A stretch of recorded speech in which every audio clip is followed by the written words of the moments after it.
Olá, tudo bem com você? Bem, eu sou Paula Cassaim-Vaz e hoje eu estou passando aqui para te ensinar um exercício sistêmico. Antes disso, eu quero contextualizar um pouquinho por que nós vamos fazer esse exercício, tá?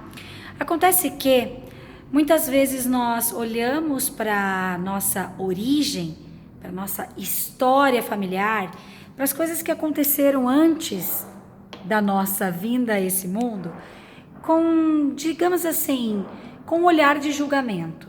Por que acontece isso? Porque no fundo, nós somos ensinados a entender que o nosso pai e a nossa mãe, eles tinham que estar presentes, eles tinham que cuidar da gente com mimos e presença física e assim por diante. Mas na verdade, se você parar bem para pensar, e se você for lá na raiz biológica, racional mesmo, matemática da sua origem, automaticamente você vai parar para pensar comigo dessa seguinte maneira. O teu pai é um homem bem comum, porque ele também é filho de um homem e de uma mulher. Concorda comigo? Consequentemente, os teus avós também são homem e mulher comum, porque eles também têm os pais deles. E gerações que sabe-se lá o que aconteceu para que um e outro conseguisse transmitir a vida. Talvez você nunca tenha parado para pensar nisso. Que talvez se lá na quarta, quinta geração, por exemplo, não tivesse acontecido um estupro, não teria nascido um antepassado teu, consequentemente não teria sido passada a vida adiante, não teria nascido você. Se uma mulher lá atrás, por exemplo, de alguma maneira, ela não tenha passado por uma vergonhosa, pela sociedade, né, naquela época, tudo mais, uma vergonhosa gravidez, e tivesse bancado essa gravidez, mesmo ao preço de ser rechaçada pela sociedade como uma mãe solteira, e com toda essa dor, apesar de tudo isso, ela ainda teve coragem de manter essa gravidez adiante e ter um dos teus antepassados. Então, se ele não tivesse nascido, tivesse sido abortado por alguma razão, você não estaria aqui. Se de repente um aborto mesmo não tivesse acontecido, vários abortos, porque todas as famílias têm muitas histórias de pessoas que não conseguiram nascer por alguma razão, né? Que é muito maior do que a gente vai conversar o motivo de um aborto aqui. E não importa se ele foi causado ou se ele foi espontâneo, mas os abortos da família, eles tiveram um papel muito importante, com certeza. Mas se um ou outro tivesse nascido, talvez não teria sido passada a vida adiante a ponto de você estar aqui também. Então, essa é só a história do teu pai. E a sua mãe também, uma linda, querida, maravilhosa, mulher bem comum, por mais que você não a conheça. Por mais que você olhe para ela e pense, meu Deus, mas minha mãe fala palavrão, minha mãe briga, minha mãe xinga, minha mãe trai, minha mãe bebe, minha mãe fuma, minha mãe... Não importa. O que importa é que apesar de tudo isso, no momento em que ela esteve disponível lá na relação sexual com teu pai, e que não importa se ela estava lúcida, se ela não estava, não importa se ela queria, se ela não queria, inclusive se estava sendo uma violência física ou não, o que importa é que espiritualmente, fisiologicamente, ela também estava disponível. Se você parar para pensar bem, quantas vezes uma pessoa saudável num relacionamento de casal faz sexo? A maioria das pessoas que estão no relacionamento de casal, independente de ser com a mesma pessoa ou não, faz sexo muitas vezes na vida. E mesmo assim ela concebeu, tua mãe concebeu você, teu pai concebeu você, apesar de toda a história dos teus avós, dos teus bisavós, dos teus tataravós e todas as gerações passadas. Talvez você nunca realmente tenha parado para pensar nisso. Mas se você parar um pouquinho agora para pensar nisso que eu estou te falando com bastante carinho, bastante respeito, talvez você possa começar a entrar em contato com esse desenho que eu quero te convidar a fazer comigo, tá? Ó, tô aqui com o quadro então. Vou fazer uma bolinha aqui que representa você, tá? Então aqui você pode escrever eu. Pode colocar teu nome. Você é fruto de um querido papai e uma querida mamãe, concorda? Pai e mãe. Paula, mas eu não conheço meu pai não me registrou, minha mãe morreu no parto. Tem gente que fala, né, ah, não tenho pai, não tenho mãe, não existe isso, ninguém nasceu do nada, né? É necessário, sim, um espermatozoide e um óvulo e uma fecundação e uma gestação da forma como é possível para uma pessoa nascer. Se você está me ouvindo aqui, de duas. Número 1, você está vivo e de alguma maneira deu certo. Não importa se você pode dar mais certo ou não, mas de alguma maneira você deu certo, porque senão você não estaria me ouvindo. Você não teria nem como ouvir, por exemplo. E você está aqui, concorda? Você não morreu no meio do caminho. Você tem uma internet de alguma maneira ou de outra. para poder estar me ouvindo. Você está buscando desenvolvimento pessoal, concorda? Então, esse é o segundo ponto, inclusive. Você está buscando algo, talvez respostas. Então, abre teu coração para esse exercício, abre teu coração para isso que a gente está conversando aqui. Tá? Fácil não é ouvir isso, mas se você abrir espaço dentro de você, você vai ter um insight bem poderoso. Vamos nessa? Vamos continuar aqui. Então, vamos lá. Você pode desenhar, esse é o exercício, tá? Então, teu pai querido tem o papaizinho dele, tem a mamãezinha dele, que é o seu chamado vô e vó, paternos. Tua mãe também tem o vô materno e a avó materna, tudo bem?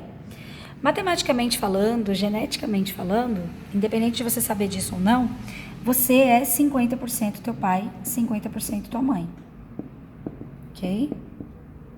50% teu pai, 50% tua mãe. Por consequência, se teu pai é 50% cada avó teu, então você é 25% cada avó. Concorda com essa matemática?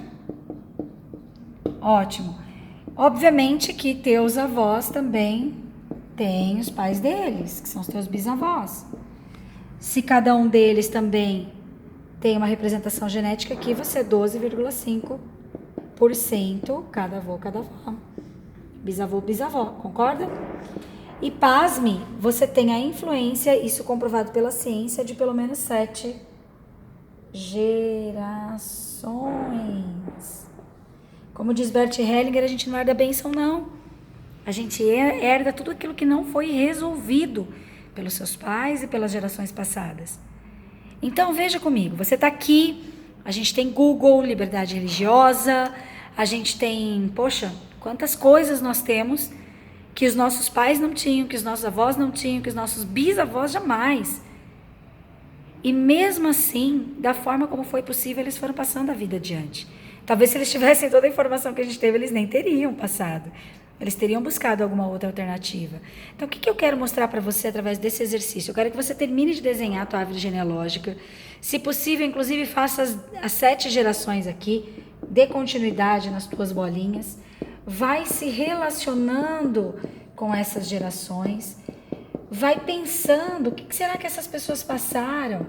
Quais foram as raças dessas pessoas, por exemplo? O ano retrasado, na época do meu aniversário, minha mãe me contou que os meus bisavós, na verdade, meu bisavô, por parte do pai dela, tinha vindo do Marrocos, fugido para a Espanha. E daí, depois ele ficou na Espanha, morreu. Quando ele morreu, a minha bisavó decidiu vir para o Brasil. O meu avô, que era pai dela, era um homem que desde os 10 anos de idade já cuidava do sustento da família, porque o pai, que é meu bisavô, tinha depressão. Então eles vieram para cá, para o Brasil, aí ele se encontrou com a minha avó, que também tem uma história bem difícil, não vou entrar em detalhes aqui contigo. Mas veja que precioso que é isso, né? Se você parar para pensar, aqui tem muita força. Aqui tem, poxa, muitas histórias de superação mesmo. Apesar de que tem muito mais dor, muito mais dificuldades, muito mais inconsciência. Nós somos frutos de um inconsciente. Inconsciente familiar, inconsciente coletivo, que é a nossa cultura, inconsciente das nossas próprias experiências. Por isso que, inclusive, eu trabalho muito com os 3 pilares, sabe?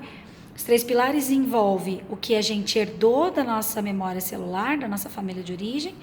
Um outro pilar, o que a gente aprendeu nas crenças culturais do ambiente onde a gente vive, países da América Latina, Brasil.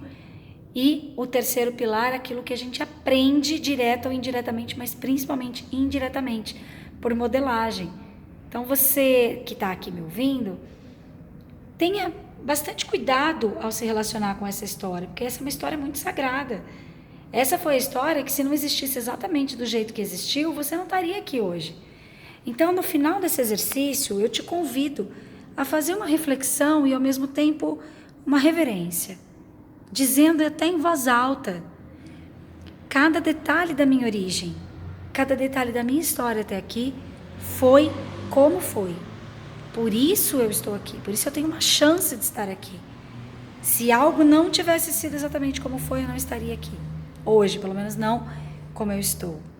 Então eu decido agora respeitar a minha história. Eu decido agora respeitar, aceitar e concordar com a minha história, com a história da minha origem, sem querer mudar nada. Mesmo que eu não entenda ainda, eu decido concordar sem querer mudar nada, até porque eu não tenho como mudar o passado. Se eu não tenho como mudar a minha própria história, eu tenho que mudar um novo significado para ela.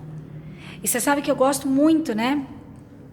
É como se fosse uma historinha, um ditado, não sei, que diz o seguinte: 2 homens olhavam por uma mesma janela após uma tempestade, ou seja, eles estavam no mesmo lugar após uma tempestade. Um homem olhava para baixo e dizia: odeio quando chove, toda vez que chove forma essa tempestade, essa lamaceira que suja tudo. O outro homem dizia: uau, após uma tempestade o céu fica incrível. Ele olhava para cima, né? O céu fica incrível, estrelado, que glorioso. Você também pode escolher qual é o significado que você vai dar para sua origem, qual é o significado que você vai dar para a história dos seus pais, qual é o significado que você vai dar para a possibilidade, ou seja, para aquilo que de fato foi a única forma possível de transmitir a vida até a vida chegar até você. Respeitando isso, você passa, ao invés de ter um peso em relação ao teu passado e à tua família de origem, você passa a ter uma força. E finalmente você pode dizer: apesar de tudo, eu sobrevivi. E agora eu decido fazer algo de bom com a vida, com esse presente que chegou até mim. E aí então você consegue se virar de costas e aqui, ó, do seu lugar, cadê o seu lugar aqui, ó? Aqui, ó, do seu lugar, veja que você está no final de tudo isso. No seu lugar e somente do seu lugar, você pode construir uma vida incrível e, como a gente gosta sempre de dizer, livre para prosperar. Se você tiver alguma dúvida, me chama. Esse vídeo vai ficar disponível em breve, além das Pílulas da Prosperidade, tá bom? E você pode compartilhar com quem você achar que deve. Lembrando que, se você está aqui nas Pílulas da Prosperidade, provavelmente você já tem um preparo para ouvir esse tipo de exercício, tá bom? Então, mais uma vez eu digo, se você tiver alguma dúvida, me chama. E a gente também pode conversar sobre o que podemos fazer juntos, especialmente se você tem uma dificuldade em aceitar isso tudo que a gente está conversando aqui, de dar um bom lugar na sua história ou história da tua família de origem no seu coração. Tá bom? Meu nome é Paula Cassem Vaz e é uma honra servir você com essa linda missão. Um grande abraço.